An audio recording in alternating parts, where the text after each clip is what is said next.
I had a BMI of over 40, so I was morbidly obese. But seeing the Dove commercials and me being fatter than the ladies in the Dove commercials, I was like, oh my God, I have representation.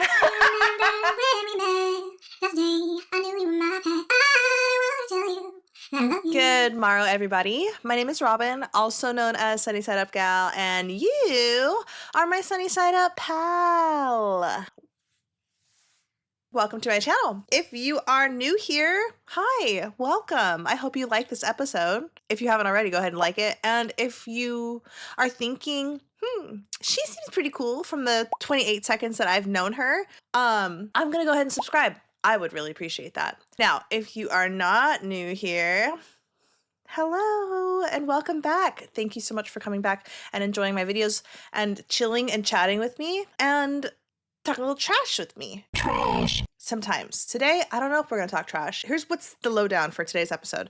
So do you guys remember Gabriela Lascano? I think that's how you pronounce her name. She's like a TikTok influencer and she was body positive for a while. And then out of nowhere, well, I don't even know if it was out of nowhere. I don't have a TikTok, but it appeared to be out of nowhere. She decided that she was going to leave the fat acceptance community, which we clap for that. We clap. We love to see people choose life, right?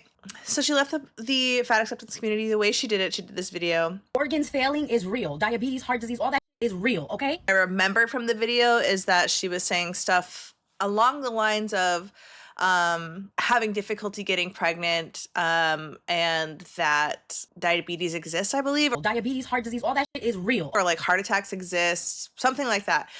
I believe in the video, they're going to show her exit interview video, basically. Yeah, I was like, man, I need to watch this and show you guys. I felt like if New York Times is covering this, maybe this is a huge deal, much like the Mike Tyson commercial. I was so fat and nasty. I would eat anything. I was like 345 pounds. I feel like this is a huge deal for Americans. I thought you were American. The whole calling out body positivity is now hitting major news media and like the big screen. Not really the big screen, you know, but it's hitting more homes because people read the New York Times, people watch New York Times on YouTube. A lot of people are watching the Super Bowl, so like I'm digging this. I'm excited to see what else 2026 has to offer as far as calling out the fat acceptance community and like being like, hey, you guys, we got to stop all of this. Okay. And yes, I did just roll out of bed. I put makeup on, but this is bedhead.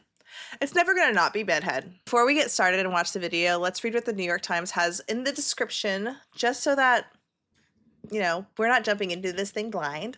Okay, so everyone's talking about GLP-1s. They've become a game changer for losing weight and treating the spectrum of health issues.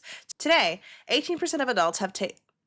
Why can't I read? Today, 18% of adults say they've taken a GLP-1 drug, a proportion that may increase if the Trump administration makes good on its plan to lower prices for the medications. Before GLP-1s came into the scene, body positivity was a years-long cultural mandate, a counter movement to the toxic beauty standard and weight loss frenzy that defined the early 2000s. But amid this current weight loss revolution, that movement is facing an existential crisis. While some body positivity advocates have embraced the weight loss drugs, others have rejected them. More like most have rejected them. Fearing that thin is now back in, and with it, fat phobia. Can we just like be honest with each other? Does anybody think that fat phobia really didn't just die? It was more just like people were being a little bit nicer, but the thoughts were still there. If not, let me know. If maybe the thoughts were still there just for me. But I feel like that's because I have suffered from complications from obesity, so that's why. Some within the movement school. I've never heard of a George Glass at our school. Some within the movement have also downplayed the health risk linked to obesity and even criticized those who choose to lose weight, prompting accusation of ignoring medical consensus, which is so funny because they are doing that exact thing, ignoring medical consensus by refusing to lose weight. Or they picked 2 medical journals out of the like thousands, that could be an exaggeration, but out of the hundreds of medical journals out there that say like you should lose weight, they pick 2 that say your weight is fine and roll with it like a dung beetle. So is it possible to love your body and still want to change it? Yes. I feel like losing weight is a form of self-care and that's and a form of self-love. Do you agree? Let me know in the comments. That's what the body positivity influencer Gabriela Lascano argues in this opinion video, recounting her journey from body positivity champion to critic. She describes how a well-intentioned movement has over time become self-destructive with potentially fatal consequences.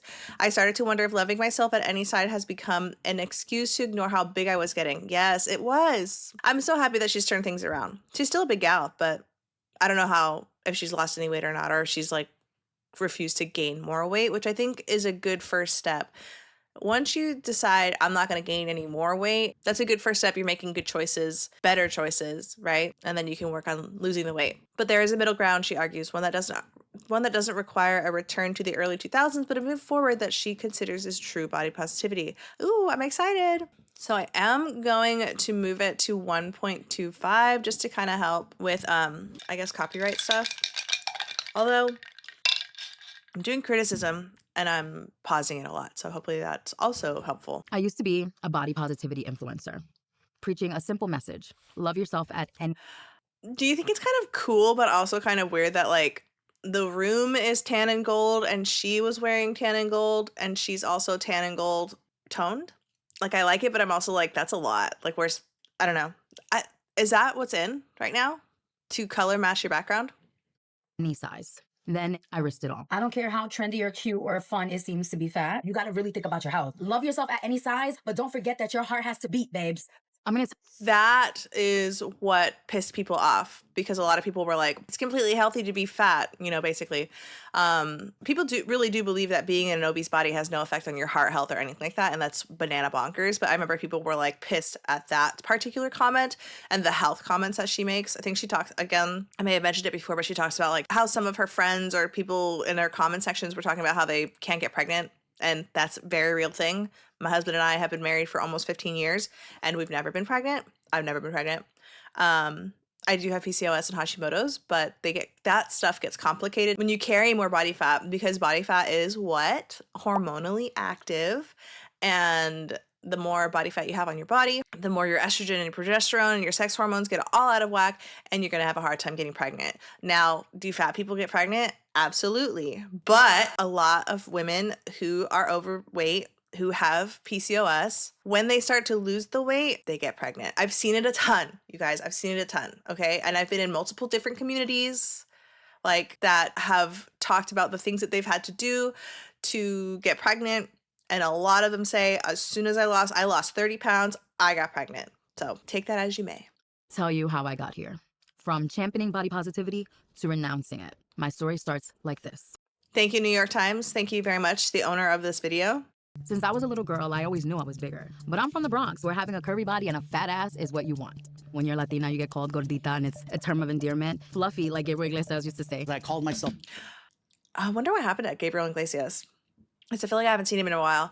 I looked him up. He's only 49. I thought that he was like way older than me. But I also think that I'm a sweet baby girl living a teenage dream. We'll be young forever, teenage dream. So, yeah, I'm going to be 35 in March and he's only 49. That's so weird to me. I thought he was way older. Fat around my mom, and she was like, "Mijo, you're not fat, you're fluffy." It wasn't until college that I learned in the rest of the country, thinness is the beauty standard. I wonder how old she is. I have a feeling that she's my age. Let me see if I can look her up really quick. Oh, she just had a birthday. Can you see that? She just had a birthday on February 15th. That is Chris Farley's birthday. Lay off me, I'm starving. But she's born the same year as me, so she is my age. Even worse, fat people are seen as lazy and dumb. I'm doing horizontal running. It wasn't just a fun thing to be fluffy, it was actually something people found disgusting. Run for the hills, it's Fatzilla. Studies show fat people are often treated worse in healthcare. And for women, the heavier we are, the less we're paid. That seems like such a weird, let me back this up really quick. That seems like such a weird, statistic. Like, I don't know if that's true. I don't know if that's true because we're fat or because we're just women. Because women generally get paid less, right? Studies show fat people are often... What is this journal that they're reading? Okay, so obesity treatment outcomes. Is this an actual journal? Okay, so the journal says obesity treatment outcomes, impact of weight bias and stigma on quality of care and outcomes for patients with obesity. Let's do a zoom. Can mommy read that? There we go. There we go. Okay. The objective of the study was to critically review the empirical evidence from all relevant disciplines regarding obesity stigma in order to determine the implications of obesity stigma for healthcare providers and their patients with obesity and identify strategies to improve care for patients with obesity. We conducted a research Medline of Medline and PsychoInfo for our peer-reviewed papers presenting original empirical data to relevant stigma. Empirical data, very important. Bias, discrimination, prejudice in medical care when performed RSQ. when performed a narrative review of the existing empirical evidence regarding the impact of obesity stigma and weight bias for healthcare quality and outcomes. Many healthcare providers hold strong negative attitudes and stereotypes about people with obesity. Me too. Sorry. I'm just being honest. This damn sweater. Okay, there is considerable evidence that such attitudes influence person perceptions, judgment, and interpersonal behavior and decision making. These attitudes may impact the care they provide, experiences or expectations of for poor people. Experiments I was going to say for poor people. Experiences of or expectations for poor treatment may cause stress and avoidance of care, mistrust of doctors, and poor adherence among patients with obesity. Stigma can reduce the quality of care for patients with obesity despite the best intentions of healthcare providers to prove high quality care. There are several potential intervention strategies that may reduce the impact of obesity stigma on quality care. So this is from 2014, and then I accepted. Does that mean published? 2015? This is old news. JK. We can't do a study every single year, Robin. Studies show fat people are often treated worse in healthcare. And for women, Okay, direct and indirect effects on body weight on adult wages. I don't see a date on this one. Okay, previous estimates of the association between body weight and wages in the literature have been conditional on educational and occupation. In addition to the effect of current body weight status, body mass index, or obesity on wages, this paper examines the indirect effect of body weight status on the late teenage years on wages, operating through education and occupation choice. Using the National Longitudinal Survey of the Youth 1979 data. So this is from 1979? This is data from 1979. That's fucking weird. Am I reading that right? Okay.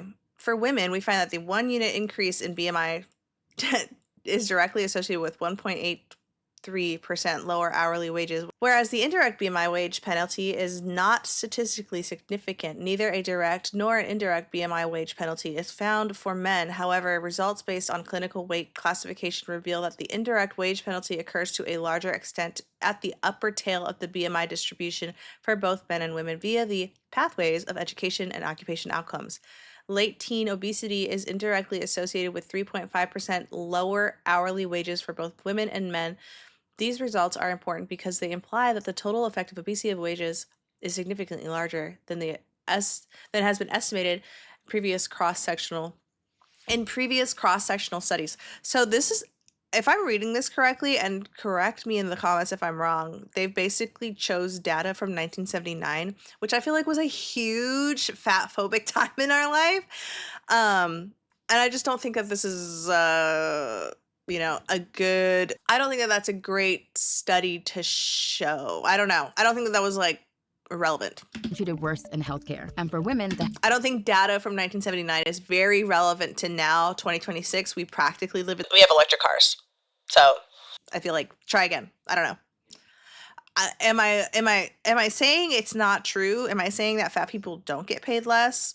I don't know. I'm not a scholar, but if they're getting paid less, and maybe this is fat phobic, my assumption is maybe they're missing more work. I don't know. Because what would you do? You wouldn't look at their actual wage. You would look at how much they got paid for the year, right?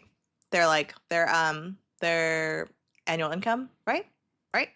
I'm assuming, and I'm only assuming because when I was much bigger, I'm still obese. I'm only like I'm like 4 pounds away from being just overweight. When I was more fat, I missed work quite a bit and had gone to the urgent care quite a bit and was sick longer and sick more. And when I got sick, it would hit me harder because she's big. And she's big, so when she gets sick, she gets sick. The heavier we are, the less we're paid. I eventually learned that this discrimination has a name: fat phobia. Fat phobia! I never planned on being a body positivity influencer. I wanted to be an actress. Okay, big girl Instagram poses. Okay, oh. I wanted to be a star. Love Beyonce. But being plus size, I never felt like it was possible, and so I started my YouTube channel in 2010. Make like a semicircle type of effect. But it's just a simple tank top and it only costs like 13 bucks. That's when I started to get more attention from other plus size women about how empowered they felt watching my content. And that just made me feel like I had a bigger purpose in what I was creating. I started posting more intentionally. You woke up for a reason. You didn't wake up to feel bad about yourself. Sometimes about plus size fashion. You actually look like a legit. Do you guys remember pants like that? It's very, very ex-Tina. It's very, very dirty album. 3X. They look big. Or travel. I deserve to be on this flight. Ooh, she looks so cute right there, but I am a grungy baby. Flying While Fat, My Experiences and Tips, Coffee Table Talk. This is from 2017. Okay, so she's a pioneer in the modern day fat acceptance movement. Like just as anyone else. Brands started sending me clothes to model. I have a collaboration with Boo. I partner with GS. Okay, let's look at the outfit. Like this. Like them all. She dresses well. She knows how to dress. Love me for 21 for sponsor. Ooh, I don't like this. The rest, okay. Video. I was on magazine covers Wow. and making headlines. It was the late 20s. Up close and personal with social media sensation Gabriela Lascano. This fashion brand grew on Instagram with the help of celebs, relatable models. Plus size models fans rally around her after she's fat shamed. She's absolute goals.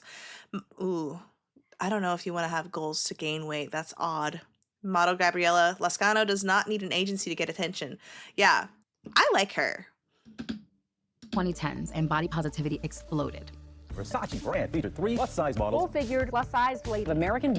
Did we see her? We saw Tess Holliday. Positivity exploded. I'm shocked that she didn't get to Tess Holliday level. I mean, not like, I'm not talking about like fat like Tess Holliday, but like I'm shocked that she didn't get like as famous as Tess. Versace brand featured 3 plus-size models. Full-figured, plus-sized lady. American Vogue. Sports A Illustrated. huge step forward for body positivity. I ain't no size 2, but I can shake it, shake it. Seeing a community. God, as a former super fat, I wasn't super fat. What was I? I had a BMI of over 40, so I was morbidly obese. But seeing the Dove commercials and me being fatter than the ladies in the Dove commercials, I was like, oh my God, I have representation. I'm such a dumbass. But yeah, but it did make me feel good. It honestly, I'm not even gonna play you guys. It did make me feel good to see like people in normal, but like normal American, they're still obese. They're still overweight. As some of you have told me in the comments, matcha, but they're still obese. It's still technically unhealthy, but it was cool to see somebody that's not like a supermodel in the Dove commercials. That welcomes you with open arms and tells you there's no pressure to look this way, to be this certain weight. I mean, does that not sound like paradise? Then, over time, I got heavier and heavier. I've always been an adventurous person, but there was a lot I couldn't do anymore. Fitting into the seats on roller coasters. Wow. Yeah, that's a wake-up call. This is baby's wake-up call.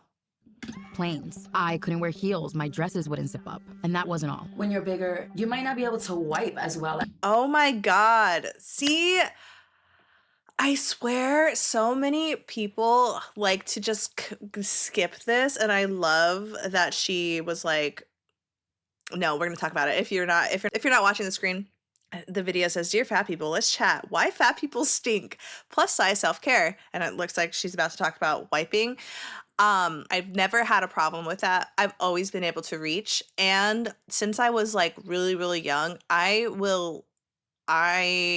overdo it. I wipe till I'm raw, basically, because I had a problem when I was a young girl. And I don't know, I'm not going to trauma dump on you, but I had a problem. Anyway, I am afraid of dying, so I will make sure I'm clean. It's it's almost irrational, but anyway, I don't want to stink. She's talking about it. As a thinner person, you can't reach because there's no space. Some days I would look at photos and not even... Wow. Oh my goodness. Like this, the complete difference. How much let me know in the comments, how much weight do you think is the difference here? To me, it looks like, am I not a good judgment of size? Because that looks like more than 100 pounds. Do you guys agree? even recognize myself. I'm only 5 feet tall, and at my heaviest, I was close to 400 pounds. I started Oh my gosh. 400 pounds at 5 feet? That's wild.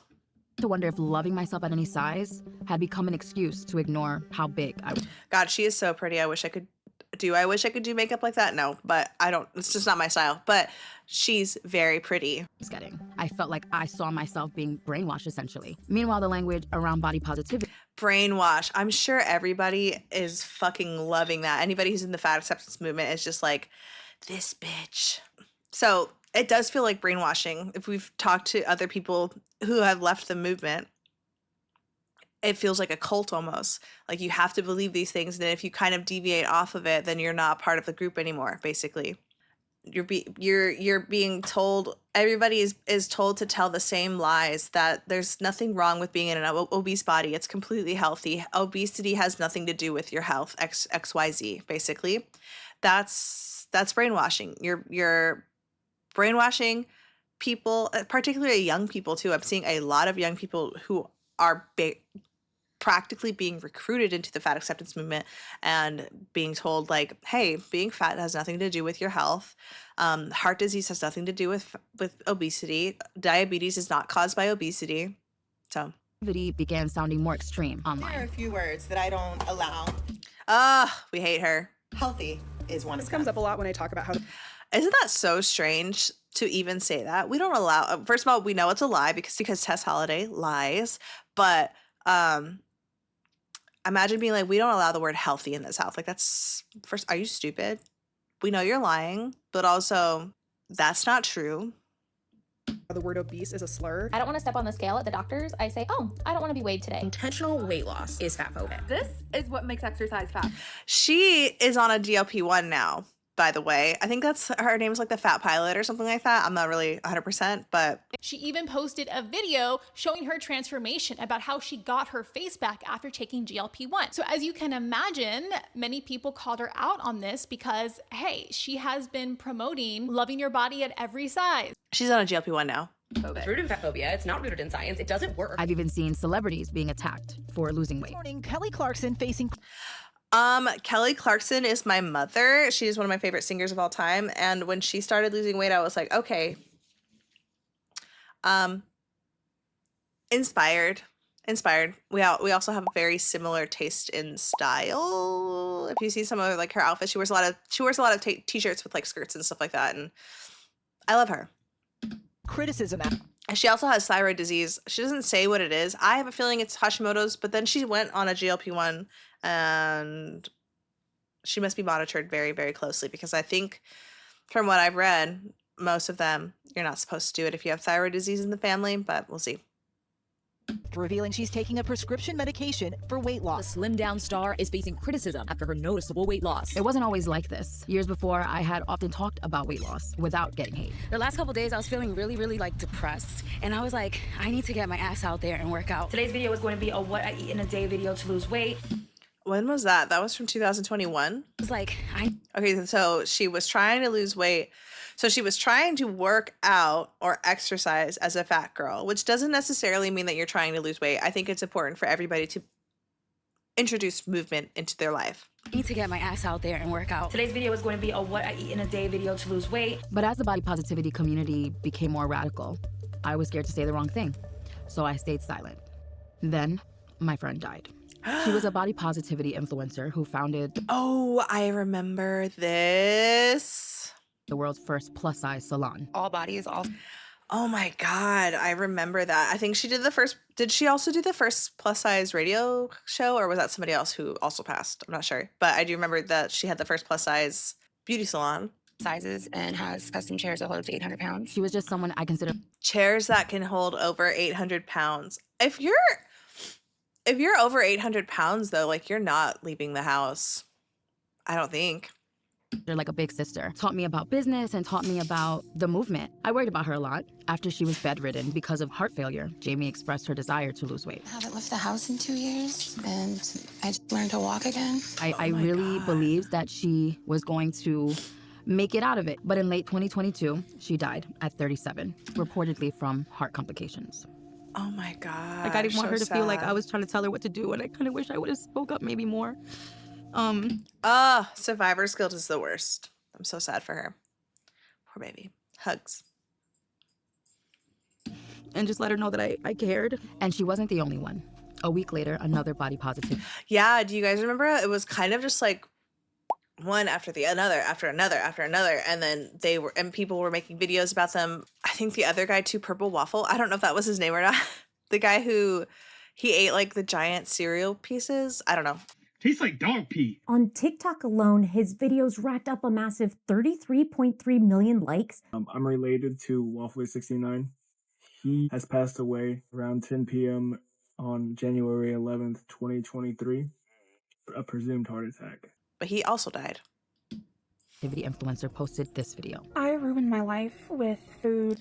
You know what is so sad? So this girl had like a tumor or something, or a growth hanging. I don't know if it was in between her legs or if it was hanging down from her stomach down to her legs.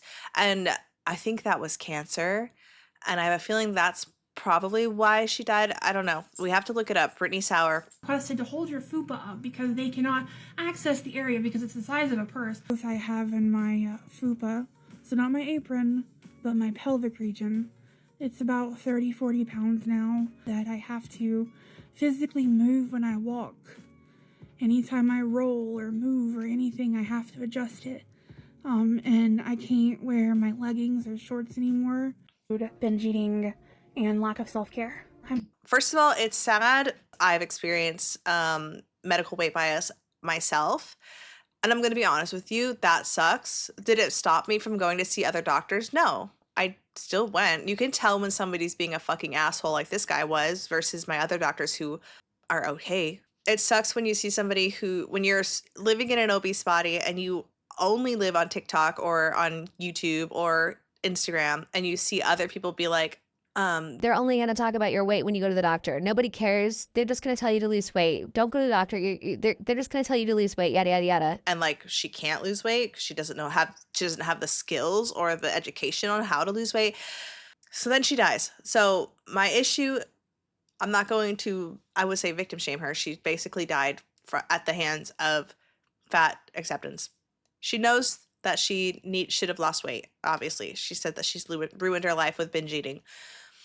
My issue is that I'm sure she had a fear of going to the doctor, and you have to think that if you spend most of your time on TikTok and you are that deep in fat acceptance and every other video is somebody talking about medical weight bias and how doctors only care about telling you to lose weight and explaining like, I'm afraid to go to the doctor because they're just going to tell me to lose weight, XYZ. I live in America. We don't have the best healthcare. Everything's expensive.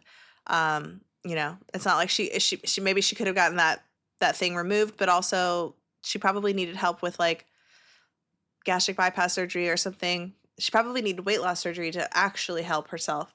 And that shit's not cheap and it's not free, and you can't even get it for free and try to fuck the bill off. You know what I mean? Like you can't.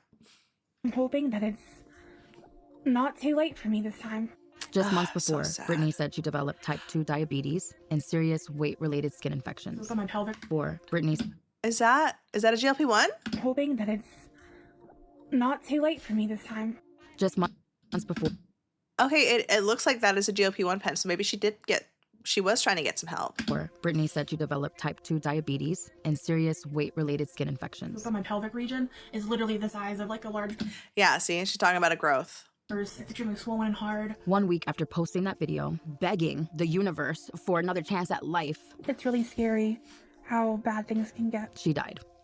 She was 28. I don't know for sure if Jamie and Brittany died because of their size, but hearing... She doesn't know for sure. I know for sure. They died because of their size, and that is so sad. Of myself. It was one thing to sacrifice their size, but hearing their own regrets, I couldn't help but think of myself. It was one thing to sacrifice my adventurous lifestyle. It was another to put my life at risk. And so I just pressed record and everything I said just came out. I'm gonna say something controversial and I don't care. I actually feel kind of guilty for being a part of this movement. Health is real. Organs failing is real. Yes. I wish I can go back to, because I think she took it down. Maybe, I'm not sure. I wish I can go back and read the comments because people were disgusting. Diabetes, heart disease, all that is real, okay? It's not fat phobic to care about your health. And this is coming from someone who's learning those lessons now, myself. And the backlash was massive. I've literally been seething with anger. It's blowing my mind how fat phobic you've become. You should know better and do better. The body positivity community. Sorry, if you're just listening, the screen is saying, "She really sold out. I'm sorry for her. She is as fat phobic as they come. Wow, the internalized fat phobia is sold out. It's giving internalized fat phobia. Magic sparkles." Branded me. She hates herself and wants others to hate themselves too. Her internalized fat phobia is showing. Sometimes you just want to shake people and be like, are you stupid? I know that we can't like put our knowledge like fucking Harry Potter into the heads of somebody else, but these people literally died and the fat acceptance community did nothing. Do you guys remember that? If you guys are a part of all of this, do you remember when these people died? We didn't see the fat acceptance community do shit. Nobody said anything for them. I didn't see anybody say, you know, RIP, blah, blah, blah. You know what I mean? Nobody said anything about them. Very, very little if they did. And you would think that if these people were huge proponents of the fat acceptance community, that you'd have a fucking ceremony or something for them. Maybe a day of not posting. A pariah. And so I left. I want to lose more weight, but I still feel a lot better than I did before. I feel a lot more like myself. Let me be clear. Not every fat person is unhealthy. Not every skinny person is healthy. A viral rise in skinny talk. Skinny talk, dark side of social media. Encourages disordered eating. If you want to get skinny, you need to gaslight yourself to skinny. If you want to be skinny, you need to gaslight yourself to skinny. Okay, how about I do that? Oh, you don't need to eat. You've already eaten 2 days ago. You need to gaslight yourself to skinny. View food as something that is optional always. Not everyone can control their weight, and no one should be mistreated for it. I think that everybody can control their weight. I do.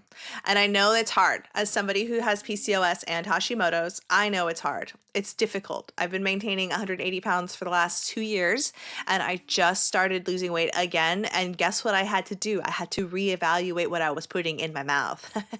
Okay? And eat less. Okay? And eat less often. Okay? So I think everybody has control of the weight. I know it's difficult for some. I know a lot of people need like therapy if you've got a problem with fringe beating. I also know that, again, our medical system sucks here, and like some people can't afford to get like therapy, or if they want to get on specific medications to help them lose weight, they can't afford it, XYZ. But listen, weight loss is actually free. You just have to control it, obviously. I understand. I know it's hard, but it is free. You can do this without any money. Well, I guess if you're changing your diet, but still, if you're going from like hyper processed, ultra processed food, fast food, to like a Whole Foods, like frozen vegetables and a fucking protein, that's way cheaper than McDonald's. I'm just being honest with you. So you may save money like we have. We've saved a ton of money by not eating out all the time. We only eat out like once a week on Saturdays, and it's usually after we go to the gym now. But what's not fat phobic is this. Being fat does increase your risk of health problems. Studies show obese. Period. What's not fat phobic is this. Being fat does increase your risk of health problems. Studies show obese people are about 6 times more likely to develop type 2 diabetes. We have a 28% greater risk of heart disease. We have higher risk for 13 types of cancer. Up to 7 times the risk for endometrial cancer. Up to 5. I had precancerous lesions in my endometrium, in my uterus. So yeah, up to 7 times the risk for endometrial cancer. It is absolutely, preventable. Diabetes, I'm 98% sure that type 2 diabetes is 100% preventable. You can prevent yourself from getting type 2 diabetes if you stop eating. If you're in an obese body and you have insulin resistance, stop eating the food that requires a insulin response. So I'm not going to tell you the ketogenic diet, but like stop eating. If you're not a runner and you're not working out and you know that you live a sedentary lifestyle, you work at a desk and you come home and you sit on the couch and scroll Instagram, you shouldn't be having carbs. You don't need that energy because you're not expendituring the energy. Okay. If you are sedentary, the energy that you should be using is the body fat on your body, the little bit of glucose that your liver can create with the protein that you're eating, and then a little bit more healthy fats, right? You shouldn't be having carbohydrates if you're not running. Like if you're not exercising, why have carbs? That's just going to store. Because guess what? Evolutionarily, we're wonderful, magical creatures, and we have evolved to store fat. And when meat is not available, what's available, you guys? Carbohydrates most of the time. Think back caveman days, okay? When meat's not available, most of the time it was carbohydrates. If you know that you're not going to be getting meat, which is a wonderful source of sustenance, your body's going to be like, okay, there's no meat around. We're not being able to hunt. Is it winter? Maybe. Let's store this fat that we're going to eat from this glucosey carbohydrate or whatever, you know? And did I make that up? I don't believe I did. I think that is actual facts. Yeah. So yeah. I could have made it up. Don't listen to everything I say. Just enjoy. This is entertainment and discussion. This is not, PBS. This is not Nova. This is not an educational channel. This is a funny channel. 5 times the risk for esophageal cancer. Colon, rectal, pancreatic, kidney. Higher risk of strokes. Yeah. All the things that happen to straight size people, this is the argument that some of the this is the argument that some of the fat acceptance community will make. Well, like, everybody, those things happen to straight size people. Yeah, but when you add more hormonally active, and hormones like insulin, all of the hormones, right? Hormonally active adipose tissue, when you add more visceral fat, the fat around your organs, you're going to have a bad time. You're going to increase the risk of those cancers developing. And that's that. All those issues, more when you're fat. We can still be body positive while acknowledging these risks. We can still love ourselves, even if we want to lose weight. Yeah, I agree. Like I feel like taking care of yourself should be a part of the body positive. Like that's part of body positivity movement. Like, can we just start over, erase what body positivity is in your mind? Because a lot of people just think that it is just, the fat people, fat acceptance, loving your body when you're fat, XYZ. But no, it's also loving your body when if you're missing a limb, or you've got a cleft lip, or you're a burn victim, or you're got other deformities, right? Love the body that you're in at its current state. But also body positivity is also loving your body in a way, showing your body love by taking care of it. And sometimes that comes in the form of losing weight. That's what real body positivity should stand for. Loving yourself at any size. Yes. And having the freedom to change it. Yes. Yes. Good job. Good job. I used to be... So what did you guys think about the video? I didn't watch it yesterday, but I saw it on my feed yesterday, and I was like, I really wanted to blind react it with y'all. I am excited. I feel like 2026 has a lot to offer us as far as our movement of, stopping the fat acceptance movement. And I'm not trying to be like some kind of activist or anything. Obviously, this is an entertainment channel. I'm just a goofball. I'm just trying to make y'all giggle a little bit, right? Try to have a little bit of a laugh with you in a way that is still, I'm still a curious person. I still like to read, medical journals. I still do my own experiments on myself. Obviously, you guys, if you've been following me for a while, you've seen my other videos. I'm a big proponent of diet and not diets, but eating properly. As far as this New York Times YouTube journal, what is this called? Article? A video article? A video. This New York Times video and the Maha Mike Tyson commercial, I'm just getting so excited and giddy about what's next, right? I feel like more media is going to, if the New York Times is getting brave enough to show, hey, let's show some anti-fat acceptance stuff on our channel, that means we're going to see more of that. If they're setting, there's going to be a trend, and we're going to see more anti-fat acceptance stuff on our screens. And to me, that feels exciting because it feels like progress. Do you agree? Let me know in the comments below if you agree. Doesn't it feel like progress? Doesn't it feel like we're moving in the right direction of becoming a healthier society, a healthier country? I'm in the United States. So if you're in another country, tell me where you're from, because I am interested. And then let me know about like what your obesity levels are like there. I don't know. I have received comments from people from the UK who say that they've never seen somebody who was over 400 pounds, which is banana bonkers because I see it quite often. But I am in the south of the United States and we have the fattest people probably on the planet. But I feel like with the New York Times, the Maha commercial, we're in the right direction as far as choosing health over whatever this fat acceptance bullshit has been going on for the last 6 years. Well, it's been going on for a while, but I feel like it went I feel like a lot of people were getting recruited during the lockdown. So I'm just excited, and I can't wait for the next who else is going to come out with content about anti-fat acceptance. If you enjoyed this video and my shenanigans, what's the name of that restaurant you like with all the goofy shit on the walls and the mozzarella sticks? You mean Shenanigans? Please go ahead and like the video, and if you haven't already, you were just kind of like testing the waters, subscribe, and you'll see and go watch my other videos. And if you're like, I don't know if I want to subscribe from this video, go watch my other videos and see if you like me there and subscribe there. And if you didn't know, I do offer memberships. It's only $2 a month. $2 make you holla. And you guys will get an extra video every weekend on there. Sometimes vlogs. I also do like member only posts where I can be a little bit more stupid and unrelated to like anti-fat acceptance rhetoric. So thank you so much for watching all the way through. If you did watch it all the way to this very, very point, leave me a camel emoji because that is my favorite animal. And then leave me your favorite animal. Goodbye.